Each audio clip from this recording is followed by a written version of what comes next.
So we know that the Bulls only have 2 roster spots remaining, but the question has been for a few days, who will take one of those 2 roster spots? We now know who will take one of those 2 roster spots. I'm Ross, this is our Tourist Fan Club, and yes sir, I am back home. We got the graphics back, baby. We got the music, hopefully it doesn't sound horrible like last time. Everything should be coming back to normal a little bit. I had a great trip out to Chicago, got to see some friends, got to see some family, got to see some of you guys actually, which was really, really cool. That's like a whole new thing for me. So I'm a very approachable person. If you ever see me around and you want to say what up, you want to talk sports, do not hesitate to do so. It was really, really cool meeting some of you guys. So that was greatly appreciated. Definitely a new thing for me. And like my friends and my family who were around when it happened were like, what's going on? So for them, it was a reminder that, yeah, no, this shit's real. Like we're out here doing this thing, man. We're doing this for real. So loved meeting you guys. Thank you again. And hey, shout out to our Super Fan Club members. You guys are great. Also, you guys have been showing a lot of support while I've been out of town. I was posting some behind the scenes stuff, giving you guys updates on things I was doing, and you guys were interacting with that, which I really appreciated. Our member of the day, you'll find him, note, wrong side, over here.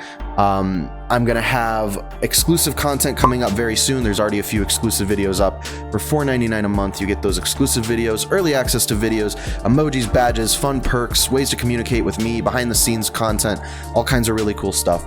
So make sure to check it out. The link for that is in the description or next to the subscribe button. And if you haven't subscribed, wow, can't believe I got this far without saying that. Hit the subscribe button, hit the like button, and we can finally get back to the important content. Oh, the merch shop's also open, arturusfanclub.com/shop. If you guys want to support me directly, I'll shut up now. So, you've waited in bated breath and suspense. You already knew the guy. You've been on Twitter today. Stanley Johnson is a Chicago Bull, taking over that 14th contract roster spot that we have. Obviously, we still have 1 remaining roster spot and 1 remaining 2-way slot. Should the Bulls decide to fill both of those, it's up to them. Not required necessarily, but the spots are there. And Stanley Johnson is now on the team. You guys probably remember him from the Pistons, getting drafted, 8th overall, and never quite really reaching that potential of that draft position. Played for the Raptors for a little bit. Another defensive-minded wing, forward who can defend multiple positions, switchable, versatility. Those things continue to be important key factors for Arturas Karnisovas and Mark Eversley. They value versatility, definitely value wing depth, as you can see. Now, we added Derrick Jones Jr. We already had Trey Brown Jr. We already had Patrick Williams. Like there's a lot of forwards on this team. It's a very forward-thinking team. Yeah. But for Stanley Johnson, I saw some of the takes on Twitter. Some people were really, really excited. I was pretty happy. I like the move. Some people were like, oh, this guy's a scrub. He's a bum. We could do so much better. And it's like, relax. We're talking about the 14th slot on the roster in a rotation that will probably be around 10 man at most. So 10 to 12 at most. Let's temper those feelings a little bit on both sides, the great side and the bad side, and just keep perspective that this is a depth piece, a rotational piece. During the season, guys will get injured. It's kind of inevitable. You want to knock on wood. No major injuries, of course, but there will be nicks and scratches throughout the season, and that will be important going down the line when you have guys who can play multiple positions and who can defend, because defense for a while was kind of an iffy subject for this team. There were a lot of concerns about how the Bulls would be able to keep up with some of the powerhouses in the East that can score, the teams like Atlanta, the teams like Milwaukee, the teams like Brooklyn. And now we're looking at a team that has a lot of defensive depth, at least from the forward position. You can argue that the center position is still lacking.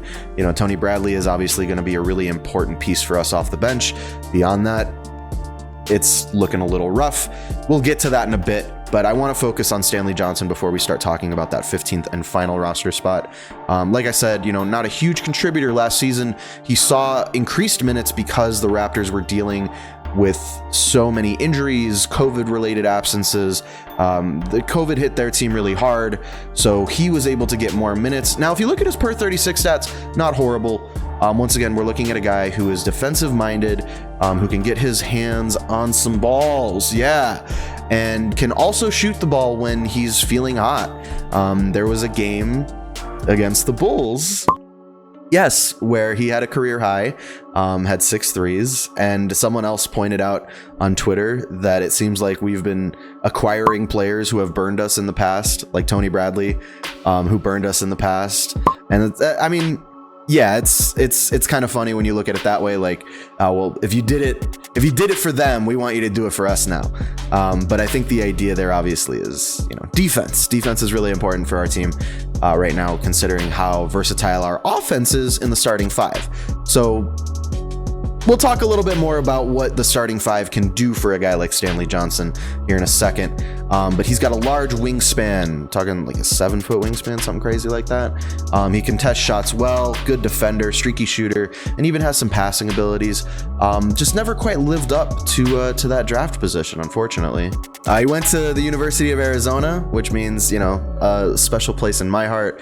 You guys know I live in Tucson, so whenever I see a guy who came through Tucson, spent time here, that's always something cool for me personally, just because, like, oh, I wonder if we went to the same restaurant or, whatever. I live near the university, so that part's cool. But yeah, all in all, we're talking about a depth piece. We're talking about a rotational piece. We are not talking about a heavy contributor.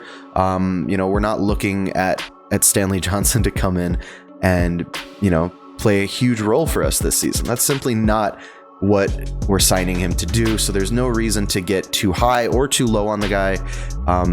It's just a depth piece, really. I know we look at everything lately through a magnifying lens because of all the changes we've made this offseason. Obviously bringing in DeMar DeRozan, Lonzo Ball, Alex Caruso, like those are huge franchise changing moves for a team that was, scratching to make the play-in tournament last season. So I understand that every move the team makes, we're like, oh, well, what does this do? Is this a really good one too? This is okay. It's not bad. It's not good. It's okay. This is an okay move. There's no need to really analyze it anything further than that. It's an okay move. It doesn't change a whole lot, but it does give us more depth and, wing depth, defense depth. You never have too much of it. There are some questions, I think valid, legitimate questions that are popping up in the wake of this move. The main one being, you have Troy Brown Jr., Derrick Jones Jr., now Stanley Johnson. Like, who's going to be the backup 3 and who's going to be the backup 4? Like, was there a competition? What's going on there? Like, why do you have so many of these players at the same position? What's the idea there? And I think the idea is that there will be a competition. I think during training camp and preseason, you will see maybe some games one guy will get this many minutes, some games one guy will get this many minutes, or they'll rotate them in and out. I just think that it's healthy to have that kind of competition. I talked about this a little bit before when the Derrick Jones Jr. news came down, but like having competition breeds success.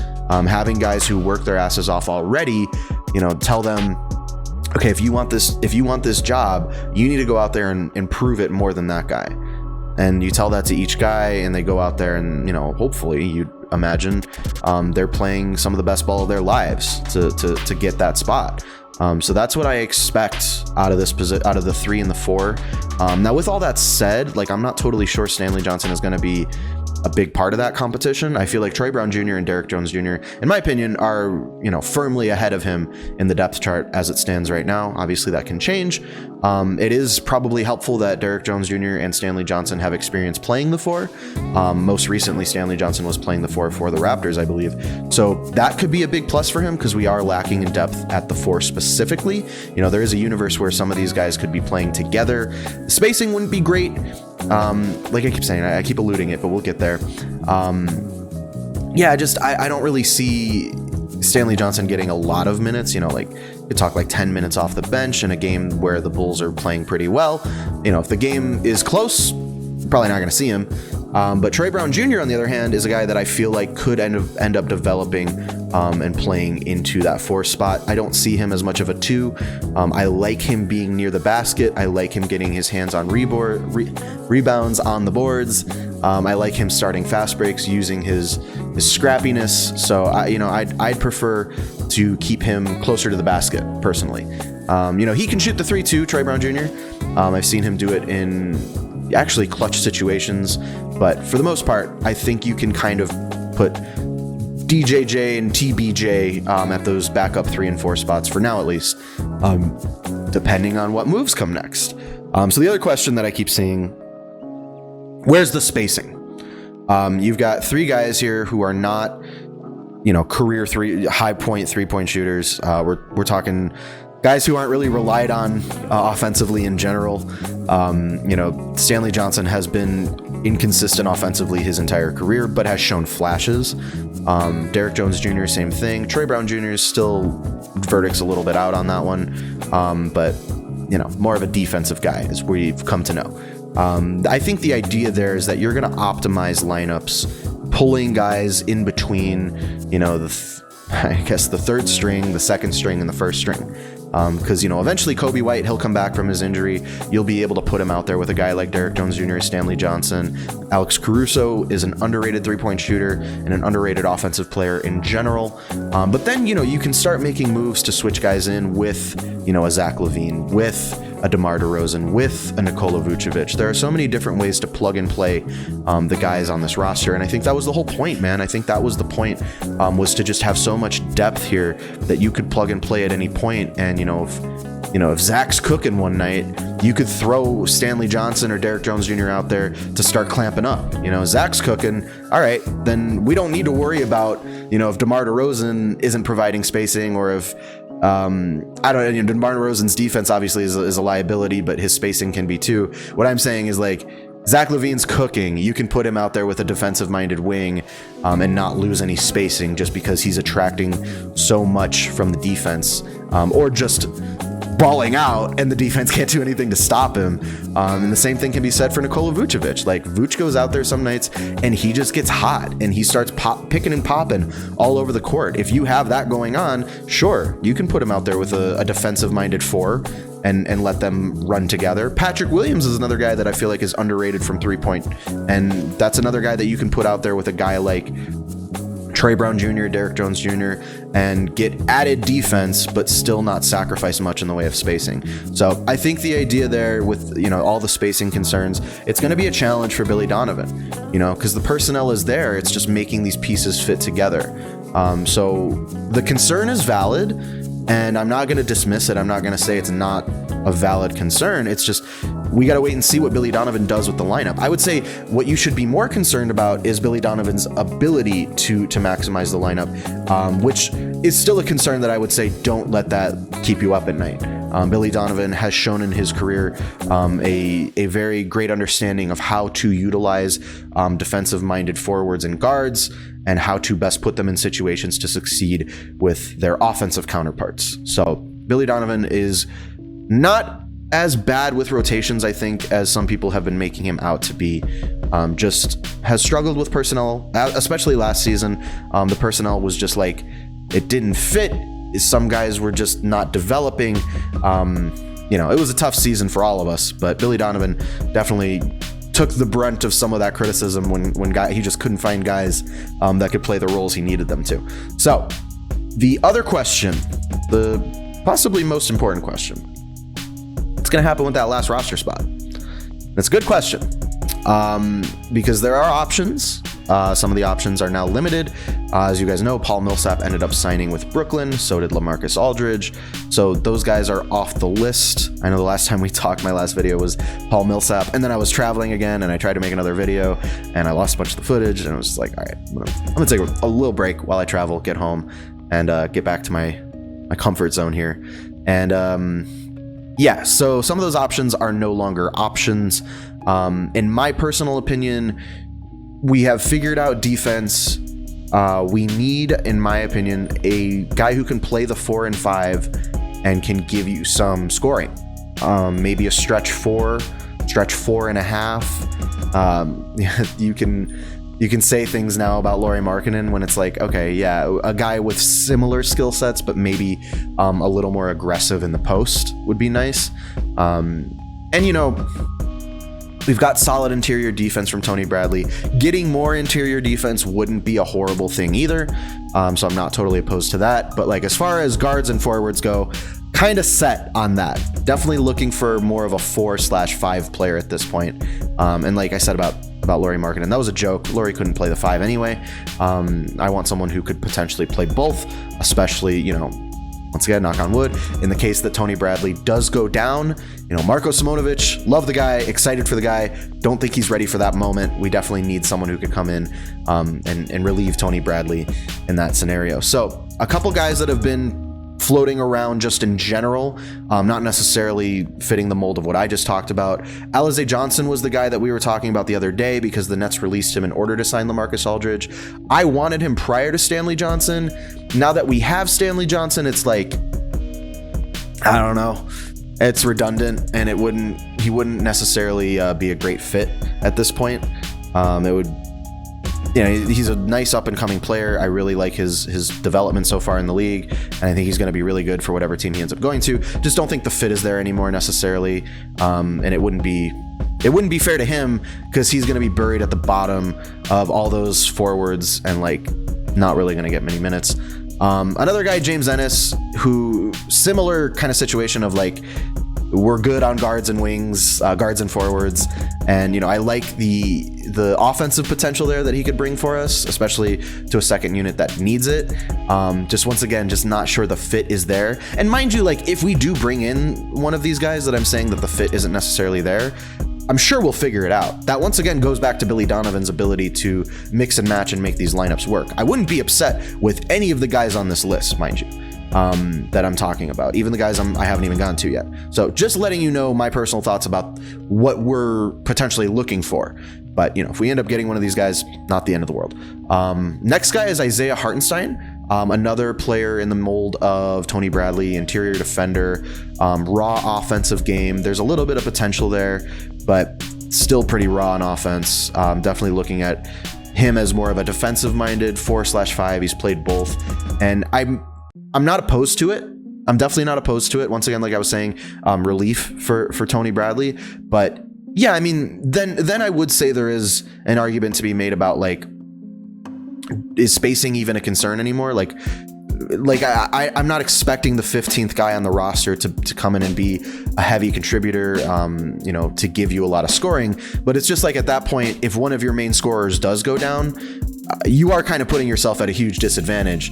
Like if, once again, God forbid, if Nikola Vucevic did have some sort of injury and was out for, you know, an extended period of time, like, okay, your only options are two guys who have very raw offensive games. Tony Bradley is better in that regard, but it's like, sheesh, like you're really sacrificing a lot there when you could go more balanced, or you could go less balanced and go the opposite end of the spectrum and go with DeMarcus Cousins and go with a guy who does play 4/5, does stretch the court, is able to give you some buckets, and not a whole lot else. You know, he's not the Boogie Cousins we know of past, the gritty kind of defensive player that we used to see. You know, he's had many injuries. You can't expect him to stay healthy for an extended period of time. Obviously, we wouldn't expect him to play heavy minutes anyway. So if he were willing to take that role of a guy who's, you know, a reserve pretty much, like he's not going to play much at all during the regular season. I mean, maybe more during the regular season, but playoffs, probably not at all. You know, so like you'd have to ask him if he's comfortable with that role. And if he is, I would be happy with it. I would really be happy with it at a veteran minimum contract. DeMarcus Cousins coming in, not asking him to do a whole lot, just asking him to be there as a reserve, as relief, and give us some buckets when we call on him. And I think he could do that. So that's a good way to keep him healthy. And hey, maybe he gets hot, and maybe in the playoffs you do need him. Maybe you do need some of that scoring off the bench. It's an option. Absolutely an option. I would not be opposed to bringing in DeMarcus Cousins personally. I could also see it being a total failure. I'll be honest. I could also see it being a totally useless move where maybe he's just not there anymore. Dude's totally cooked. And every time we put him in, he's a turnstile. That could be the case as well. So I'm giving up the option that I'm totally wrong, because I could be totally wrong. So you can't have a gotcha moment with me, because I'm admitting it could be totally wrong, but I'm also just not opposed to it. Once again, guys, it is the 15th roster spot. It is not that big of a deal. If we are having issues with the front court, and like we're having a conversation about the 15th guy on the roster making a heavy contribution to the front court in like May, that's a huge problem. That's another problem, okay?